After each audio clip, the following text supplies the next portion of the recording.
Hi everyone, my name is Zack Bentata. I'm a co-founder at Fair.xyz, and I'm delighted to be moderating today's panel on NFTs and digital property rights. Just wanted to make a quick introduction to the topic. The boom of the NFT market during 2021 and 2022, as you probably have all seen, has revolutionized the area of digital property rights forever, providing creators and collectors a verifiable and cryptographic way of proving ownership over assets, even after they've exchanged hands many times. One of the first successful instances, for example, of transfer of IP rights through NFTs was the very well-known Bored Ape Yacht Club collection, which saw around $2.5 billion in sales volume in 2021 and 2022. Today, we're seeing NFTs being used to represent digital ownership across a variety of arenas, anywhere from art, fashion, music, all the way up to digital real estate and even tokenized ownership over companies. Today, we're joined by our three panelists, Yatsu, the founder and executive chairman of Animoca, a leading company in digital entertainment, blockchain, gamification, and much more, with over 170 investments, I think. 380. In NFT-related companies such as Axie Infinity, OpenSea, and Dapper Labs. We're also joined by Dorian Lee, who is currently leading strategy and analytics at Metaplex, building open source technology, powering the Solana NFT ecosystem, and Marchesi, who's the CTO at Fabricant, a London-based NFT platform enabling creators to co-create, trade, and wear digital fashion. So I wanted to kick it off with a question to the three panelists. We've obviously seen a big evolution in the idea of digital property rights through NFTs over the past year. We discussed, artwork, music, and so on. But I'm curious, how do you see this really evolving over the next 5 years? What kind of asset classes do you see will be covered from a digital property perspective through NFTs? And what do you think can be the biggest catalysts that could actually trigger this? I can start off with you, Dorian. Yeah, sure. So when I think about NFTs, right, I think NFTs really are just a wrapper that can contain all sorts of digital goods. And so I think in that sense, we're going to see an evolution of not just all different kinds of categories, but probably different kind of nomenclature for all of those different categories that will start to diverge and be more independent from each other. And I think that could encompass everything from what you're seeing now, where NFTs are the building blocks of identity, right, with PFPs. And I think those are often taken lightly, but I think that's like just a primitive version of that being an avatar for yourself in the digital realm. And when you think about the fact that a lot of our waking hours are spent in digital spaces, right? If you're working remotely, it could be upwards of 50% of your waking time is spent in digital spaces. It makes sense that that digital representation of yourself will be something that's really important. But I think it'll probably expand to all sorts of things. It could be anything from tickets, from representations of physical goods, such as real estate, all sorts of different records, and just kind of outright digital kind of property in the form of art, music, and kind of a pretty wide range. So I think what catalyzes all of that is kind of better infrastructure, right? Like that's what we're building at Metaplex to make it easy to issue NFTs and for creators to protect their royalties and kind of all that underlying infrastructure. I think it's things like abstractions that kind of hide away a lot of the kind of crypto-based complexity around NFTs, and just making it easy as Web 2 for the mainstream user. And I think some of it will be regulatory as well, right? Whether it's kind of regulatory frameworks for protecting things like royalties, for kind of providing clarity around things like IP, and kind of clarity around kind of like is it a security, is it a collectible, kind of tax treatment, things like that. All of those will ease the way. And I think in 5 years, we're going to see a much greater rate of adoption, but this transition will happen over the next 20 years.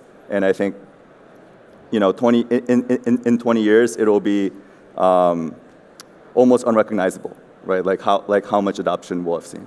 Super interesting. Yeah, so I mean, I think the one high-level parallel to think of NFTs is a kind of digital store of culture. So everything that we engage, whether this is fashion, whether this is art, whether this is gaming assets, basically I think is the first wave. And I think that first wave is really going to come from gaming from our perspective. 3.4 billion people today already engage with virtual goods where they believe that they own these assets, even though they don't. Mm-hmm. And that's one of the reasons why blockchain, Web3 gaming actually has seen one of the major drivers of adoption in Web3. And many of them open a wallet for the first time because of that, but they don't trade their NFTs because they use them in the game. Mm-hmm. Right? So that's also a different pattern versus, let's say, the first wave of PFPs and art collections, which sometimes had a more speculative nature to it.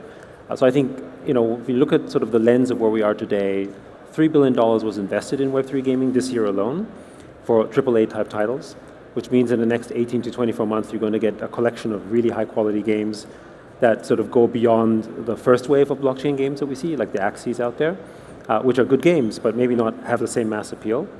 So somewhere between where we are from the millions of people to the 3.4 billion target, there's going to be that adoption.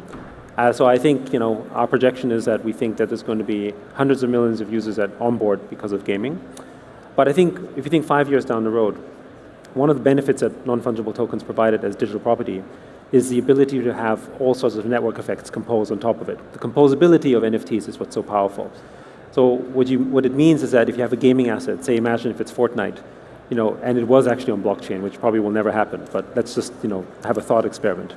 That means someone else can open Fortnite Fashion Week, literally sort of by another game studio, and players can interact with this. That means the way that games will be designed or already being designed is not where the game is the center of experience, but the asset is the center of experience. Mm. And games are containers for this, because one asset will be experienced in 20 different games, for instance. And then you extend it in other ways, like marketplaces, which you see today, lending platforms, and eventually collateral products, because these things have value and have assets. But in 5 years, I also believe non-fungible tokens will extend into physical rights as a way to represent it. Right? And I think frameworks will exist where you are able to sort of, kind of what you have with Uniswap, which is basically a financial product, but imagine trading real estate, but through an NFT. That is a contract. And composability can add on top of that as well. I think in 5, maybe a little more than 5, who knows, but I think we'll get to a regulatory framework where we can do the same thing as well. Super interesting, Marco. Yeah, I think, me too. I really think the utility and interoperability are the key factor. Because internally, in our team as well, and myself, I constantly challenge myself. I ask, why people need to own something? Because I mean, if you are playing with one game, what is different to own? And I think the concept, because for many people it's clear, and I see many tweets like, oh, ownership, we need to raise ownership. But actually, what exactly mean for someone that doesn't care about crypto, doesn't care about Web3 in general? What is the difference? I think the difference is where I think we need to work more, and it's about showing that actually the value of honor, the difference is about the fact that you can move your assets, you can use your assets in multiple platforms, and are still your assets. They are not controlled by third-party companies, by data center, by anyone. They can someday unplug and tell, no, you're not working anymore on that, you're not playing anymore. I mean, we know that the reason why Ethereum was created, one of the bug that Vitalik had was about the ownership and the fact that the assets on the game are not something that you cannot. I think there is the challenge is still there in the fact that really this utility is not that defined way now in a way that I don't see yet a million people embracing this without any conversation, any doubt. Okay, yeah, but I own. What does it exactly mean for me in the future? Apart the speculation, the trading, they attract many people because they say, oh, wow, of course, if I own, it means I can trade, I can make money. Apart of that, beyond that, we really need to find probably a way to onboard masses without let's say in a more, let's say transparent and detached from the speculative value way. And that's what I like to constantly to be on that challenge. Yeah, super interesting. I mean, we were obviously talking about this before, just going up on the panel. And also, it's interesting what I'm hearing from what you guys are saying, that a lot of the adoption doesn't necessarily come from the technology expanding in terms of what it covers, but also, more so rather, users being educated about the ecosystem and how to interact with it. Yeah, before you were talking about the composability, we've spoken about interoperability, utility. These are all things that do require some degree of savviness when it comes to a user actually entering the space, which is why I also agree on the thesis that gaming is probably, well, it looks to be kind of the primary, well, the first adopter of NFTs really, because they are as well usually more technically savvy users, right? So education is obviously a big part of the onboarding to Web3 and kind of the expansion of digital property rights. But I'm curious to understand if you think there are going to be specific avenues that we need to follow to ensure the education of users and, of course, the onboarding as well. I think Reddit, for example, is probably a good example. They essentially had a very anti-NFT community that then, as soon as it was rebranded as digital collectibles, essentially adopted the technology right away. So I'd just love to hear your thoughts on that, kind of how you think that intertwines with NFTs as a crypto-related product versus, maybe giving up some degree of decentralization for onboarding. How does that work? Maybe I'll start. I think there's one perspective, which is, I guess, when people talk about sort of the Web 2.5, which generally speaking, I'm typically not as fond of, but the idea basically that you can onboard end users through a custodial wallet, make it easy, it's invisible to the process, I don't need to know, and just play and experience that. And millions of users have been onboarded in that particular way. But there is a weakness to that, right? Which is that kind of wallet doesn't actually have the network effects embedded with it. So if you have a custodial wallet that was created by a company, for the purpose of the game, it actually almost isn't that different than having a walled garden. And the result is that you can't maybe trade it on OpenSea, or you can't give it to a lending protocol, or someone else can adopt it, unless they adopt your wallet, right? That is sort of what's not so attractive about that. But when you see, for instance, an example like what Axie Infinity did in the Philippines, right? Actually with Yield Guild games, millions of people, and it's not just Philippines now, it's Indonesia, Ecuador, Venezuela, all these places, millions of people who don't have a university degree, don't even have a bank account or certainly a credit card, will have a crypto wallet to play Axie. And it sort of kills this argument that you have to have a certain level of skill or intelligence or whatever to do this. Actually, when there's enough motivation and good design, then people will actually sign up for it. And I think for everyone here who plays games or has played games, how much time have you spent in the tutorial about learning the game? I think especially the new games, it's like half an hour, right? And somehow it's fun in that experience. And then before you know it, in half an hour, you learned a new skill. You learned how to play the character, you knew something about the lore. Today we have standards, like a first-person shooter game is a format, for instance, or an RPG game is a format. We've now been educated through gaming. And I think with sort of one of the missions, I think, for true blockchain gaming is to onboard people to understand decentralization, to actually have a non-custodial wallet experience as well, if you wish to, as part of the onboarding, I think can be made fun in a gaming perspective. Certainly that's what I hope, because if we all move towards just custodial wallets, then we won't benefit from the network effects, which means that the idea of digital property rights doesn't become as powerful as perhaps we have seen so far.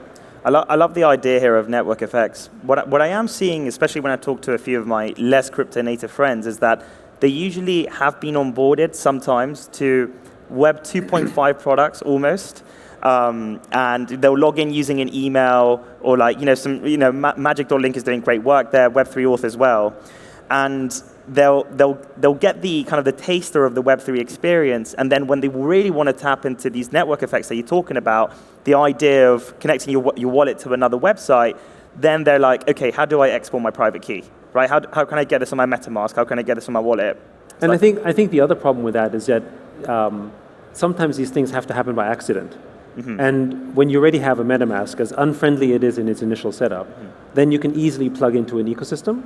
But if you are doing a sort of custodial Web 2.4, Web 2.5 type of product, right, then you're stuck.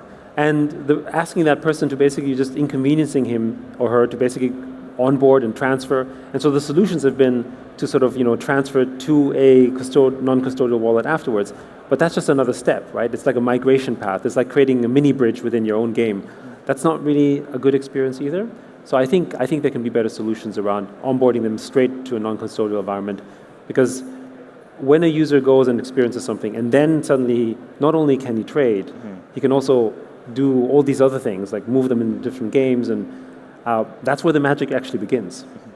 Super interesting, and it is also definitely important to understand that certain demographics will be onboarded into a pure Web3 experience as the number of products that exist within that ecosystem grow. So for example, Marco, you're heavily involved in the digital fashion scene, and we are seeing a massive growth in digital assets becoming kind of like a conversation about their importance and the representation of physical goods through blockchain representation for counterfeiting and so on. How do you see user adoption from that perspective? Do you see it more Web3 natives with an interest in fashion, or fashion natives that are now adopting Web3? I think we are in the middle. I I saw, let's say, until the past year, more fashion native into going to Web3. Actually, this year, Web3 exploded into the interest on fashion, because I think it's kind of common to say, fashion is not what cover yourself, but it's identity. And when you go into the digital world, this combination, this identity is so strong, this fashion equal identity, that you cannot even, you get confused. You just say, is this exactly the same thing? Fashion lose that kind of original meaning to become like fashion is what you are in the digital world. In that sense, everyone is involved, and that's where we are interested, of course, and we are working on. And I see the interest of everyone. So crypto natives say, "Oh wow, I want to be on digital fashion," because actually digital fashion is not just the PFP, it's the avatars, it's the status, the merch of every big communities now is going sold out in 2 minutes, because everyone see that the physical part of that even as a part of the community. So it becomes fashion again, the way that people represent themselves in the digital and in the physical world, and it becomes completely different than what we have seen in the past. Super interesting. I wanted to shift the conversation a bit to go into probably what's one of the biggest topics being discussed in the world of Web3 right now. And I do know that Metaplex and Animoca have taken very strong stances on this over the past couple of months, month rather, as far as yesterday for Animoca, which is on the topic of royalties in the world of Web3. So, Dorian, I just wanted to kick it off with you. So Metaplex Studios is obviously taking a strong stance on this. You've developed almost your own standard, right, around enforcement of creator royalties. In your case, if I'm not mistaken, it was revolving around the idea of metadata, right? It was kind of a metadata-driven approach. How does that, do you think there's a trade-off between royalty enforcement and, say, kind of how much ownership you're really putting in the hands of the collectors, not necessarily the creators? Is there a trade-off there between what you're giving the creator versus what you're taking away from the collector? Yeah, so that's a great question. And I think it hits at one of the core debates, at the center of Web3 is like kind of around decentralization and like what's the right level of decentralization, because there are trade-offs. And I think in the case of royalties, right, like the way that NFT standards are set up on Solana, on Ethereum, on almost every chain, is that royalties are essentially optional because they're enforced at the marketplace layer and they're not enforced kind of at the lowest level. And so at us as Metaplex, like as the standards bearer for Solana, we have developed a new asset class that enforces royalties at the protocol layer. And so what that entails is essentially is that there's hard enforcement where an NFT is frozen unless we can prove that the royalties have been paid. And so it raises interesting questions, right? Kind of about like whether that's centralized or not. And in some ways you can kind of draw the analogy that like what it is like imagine like there's a party, right? And like to enter the party, like there's a bouncer, and the bouncer is essentially like checking you to see if you've paid royalties to enter that party. And you can say, well, like that's centralized because the bouncer has control over whether I can enter or not. But the reality is that you cannot enforce royalties any other way, because if there's another door to the party where there's no bouncer, then people can just evade royalties by going through that door. But the way that we think about then offering decentralization in this construct is that there's many different parties, right? And so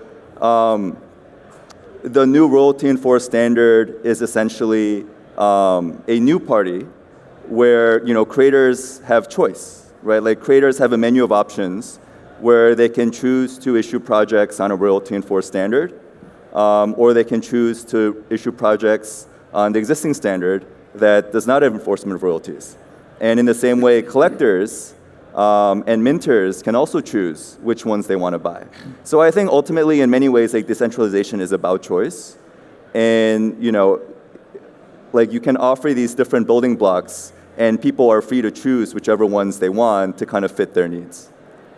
Interesting. I mean, yeah, Animoca took a bit of a different approach, and it was more surrounding a legal framework. I'd love to hear a bit more about it. And so I think one of the reasons we took a legal approach, because certainly your approach is also something that OpenSea is looking at the blacklist approach, for instance, and then you've got other ones doing other forms of blacklist or other enforcement mechanisms. And out of the fact that through a wrapper maybe you can circumvent it, the main point is about, and this is why we're thinking about the legal framework, is Web3, digital property rights. One of the most sacrosanct things is around ownership, right? And therefore, how do we enable to create a framework that can respect the true property rights around it? If there is a central authority that has the ability, for whatever reason, arbitrary or not, to be able to sort of sanction you, then is it really your property? And that's a principal question. And it depends on how far libertarian you want to think about this, right? It's a philosophical question, but it is an important one to consider as to what is your viewpoint. So we took the viewpoint that we have to respect property rights.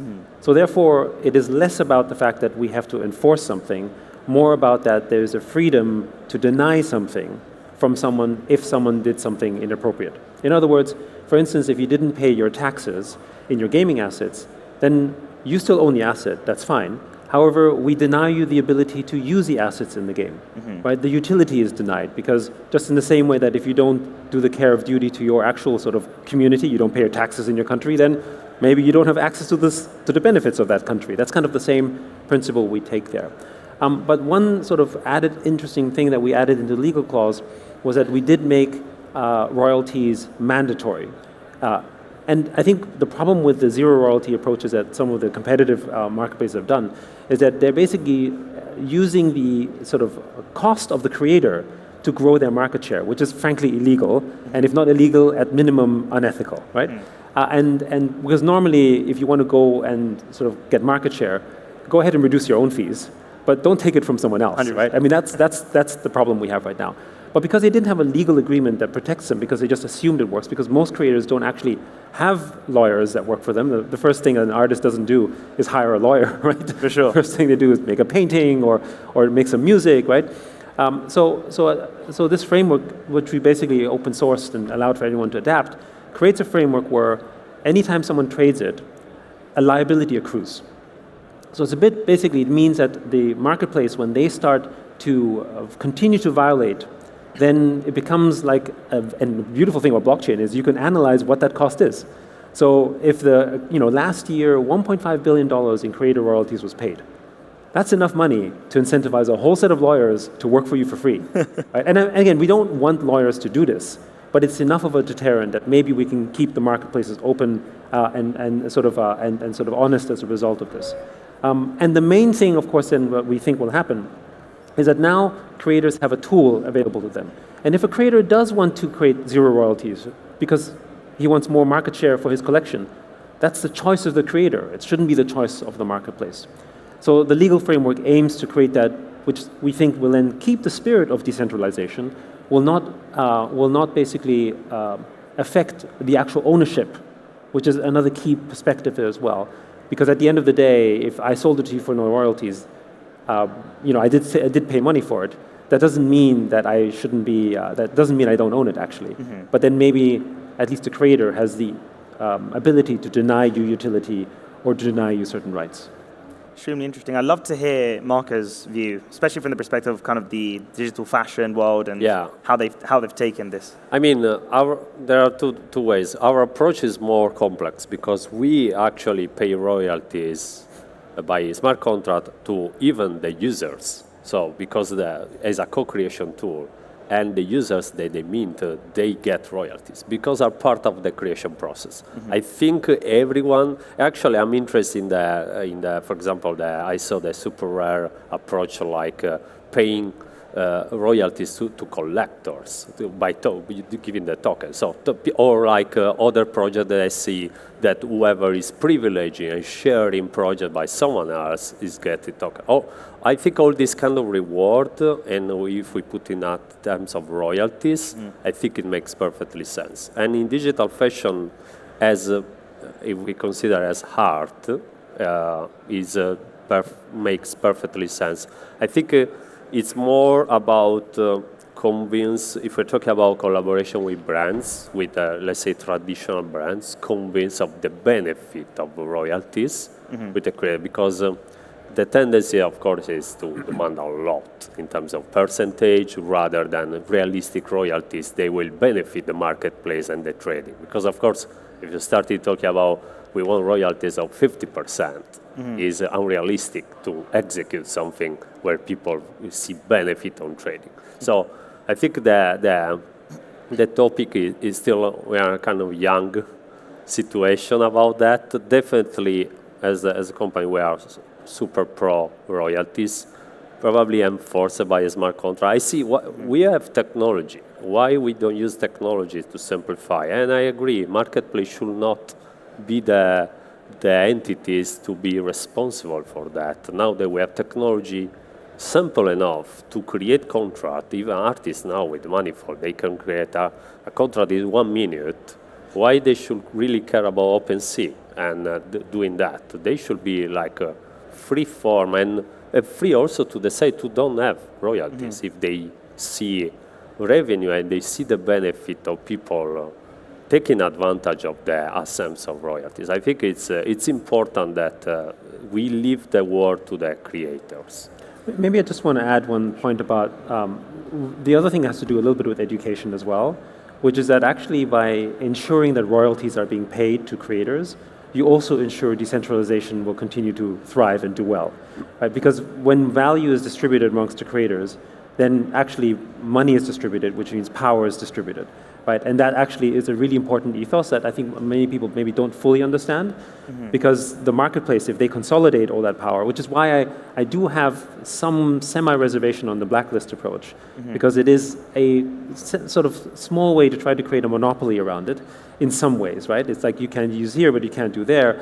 And that to me is actually less choice for the consumer, which means less freedom as well. And as a result, it means, again, a sort of centralization of power, right? And how do you make sure that the marketplaces and the ecosystems and the creators stay healthy is if you have enough distribution of that.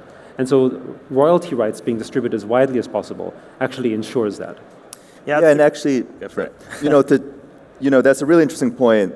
And I think, one way to ensure that, right, because what happened on Ethereum with the OpenSea blacklist is that it's a central list that's managed by OpenSea. And, there's kind of sets of incentives that are associated with that. But there's kind of another option, which is where each creator gets to choose their own list, right? And so if you think about kind of what that leads to, right, it actually kind of leads to this interesting kind of shift in power between marketplaces and creators. And so I think, ultimately, like at Metaplex, like we really believe in serving the creator. And I think, Animoca believes that as well.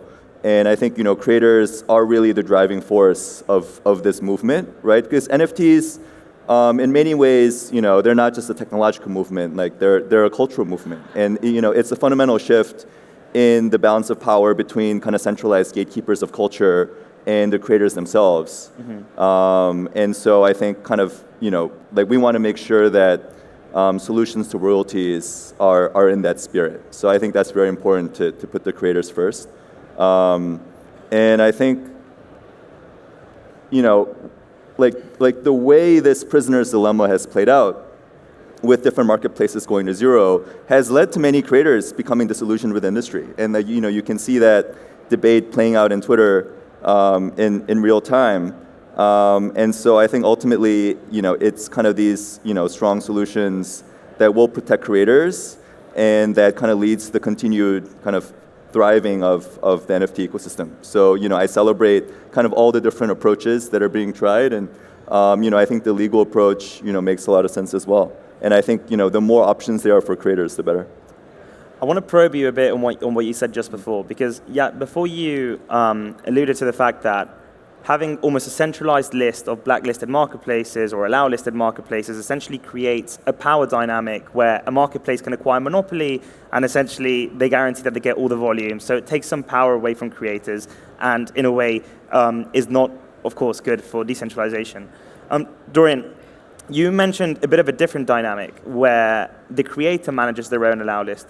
But what I'm seeing there is that it almost creates the same difference in power imbalance that we see between marketplace and creator, but now between creator and collector. Because, for example, the creator could be incentivized to work with a certain marketplace because of certain personal incentives that may not be for the best benefit of their collectors, right? So, I almost feel like the danger with this approach is that you're shifting the issue from marketplace creator to now creator collector, where the collector doesn't have that full degree of ownership over their own assets. How do you deal with that? Yeah, so that's a pretty astute observation. So, so I think different approaches to this are being explored in real time. Mm-hmm. And, it's true that when the creator has the power, then, collectors kind of then see the liquidity perhaps being fragmented or being more pushed to certain marketplaces. But I think at the end of the day, as long as there is sufficient liquidity, that impacts collectors less than creators would be impacted if marketplaces hold all the power. Mm-hmm. And there's also, kind of other forces that can act as a counterbalance, like for instance, things like aggregators, right? So from a collector standpoint, aggregators basically kind of commoditize liquidity across marketplaces and kind of, pull it all together. And you've seen that play out in a lot of different industries over time, such as like with travel and things like Kayak and Trivago, where for the user it's just advantageous to go to Kayak and just see all of the inventory at once. And so it's very possible that those types of dynamics will play out in NFTs as well, because it's true that it's a worse user experience to have liquidity fragmented amongst many different marketplaces. Or another approach would be that liquidity is aggregated on the back end, and it's kind of shared between all the different marketplaces, and the marketplaces then kind of compete not on inventory, but on things like the user experience, customer service, and things like that. So I think we're still at the infancy of this industry, and there's a lot of experimentation happening, and I think this conversation will continue to evolve over time. I mean, one thought could be, and we actually have this in our legal agreement, in our draft that we shared to basically the community is, and this could be applied for, it's kind of like a DAO, but what we basically said in the draft is that in order to change the license agreements and the rights on the license agreement, NFT holders have to vote with the majority of NFTs that are placed. So basically making the NFT of that collection a DAO in and of itself. So you can't alter the rights of the legal agreement. So in the same way that you can alter the rights of the legal agreement only through the majority holders, maybe you can also do the same thing with an allow list or a blacklist, where basically it is the holders of the community or the collectors, then basically it does still, I think, keep within the spirit of decentralization, because it means the owners of it have a right to say something. And if you as a creator don't own enough of it, well, then you've lost your vote, and that's on you, right? Yeah. I mean, that's kind of similar to what X2Y2 did, right, around their marketplace royalties, which was an interesting way for them to turn their takeaway from royalties to then start offering that, which in a way got decent, was well received from the community to some extent. I want to play a bit of devil's advocate here, and I'm going to go for you, Marco. There are instances where and I do want to caveat that I'm all for creator royalties with this question, but there are instances in which a royalty can almost be seen as a tax on the seller or on the buyer. Now, I do agree that from the perspective of, for example, artist royalties where they're collecting money for their work, it makes sense. But you're in the world of digital fashion, and we're seeing phygital being used a lot for example, counterfeit products as a way of verifying their authenticity on chain. Yeah. If as a seller I know that using this, using the NFT as a way of verifying authenticity will levy a tax of, let's say, 10% on myself as a seller, does that not create a negative incentive for some of the benefits of Web3 and blockchain? Yeah, I mean, I will say that probably depends in the sense that I see collection where, and me personally, I'm not too much into the physical side of things for digital fashion, or more the digital, but I see people really don't pay much attention on collection where the long-term value is there and it's clear what is the utility of owning something. For example, I mean, artifact, the kind of collection. There are other ways where definitely royalty is where you actually own something physical. I still see in a way like a tax, as you say, because it's actually making it super difficult to trade. Is not really adding any visible benefit to the community, because also royalties. The big problem is royalties I've seen in many different ways. So there are royalties that it's clear that they go to a treasury, and so people know they are going to benefit the community, or there are royalties that they go into the pocket of the creators. And even if it's legit, and it can be legit on for an artist, for sure, for kind of areas where we're talking about creating more commercial product, for example, in digital fashion, physical fashion. In that sense, of course, it's less clear what the reason why I should pay 10% every time I trade, something like that. So it's kind of, I will say that really depends of the collection. It's not like, I'm not pro or cons or against that kind of things. In general, it's more really about the context that I see. Maybe the perspective I would take is that it's about, I guess, the freedom of the end user to choose. If there is a mandatory 5 or 10% royalty rate created by the creator, it is the buyer's choice whether he wants to pay this, including the 10% or 5%, right? So therefore, is the utility good enough? Is the art good enough? Is it worth it? Because then, if nobody buys it, the creator might have to, have his own come to Jesus moment and think, maybe I need to think about a different pricing point. I think the issue with not having any royalties is it creates a free riding problem, right? And the free rider problem occurs when there's no money that goes into the ecosystem, where basically, some people pay a royalty, some people don't pay a royalty. Then you have an unequal playing field. And when nobody starts paying a royalty, then there's no system to support it. For instance, the artist can't make money anymore. So what does he have to do? He has to make more art, right? And actually, he might have to inflate his art. The reason why artists today don't give their rights away, like they do with, for instance, Bored Apes or other kind of collections, is because they have to continue to make money by selling these prints, right? So the IP rights, when you buy art from a famous artist, isn't included in this. Whereas in an area where you can have the royalties, you can actually sell the IP rights with it, which is why you can have Bored Ape coffee shops or Bored Ape shirts or Vivian Tam making Bored Ape fashion, for instance. So I think it depends what the product is, but the ability to have this kind of tax is actually the ability to create these ecosystems that have emerged that would not otherwise have happened. Also, I think, I like the fact that there is a lot of experimentation. Yeah. I mean, you can even have zero royalties and make a business model on merchandising. They actually sell way better because people get more money because they don't have to pay royalties. So it's actually, I like the fact that there is no one way to do that. Sure. And the fact that probably 99% of the project will fail getting the wrong business model is actually the way to make it successful for the 1%.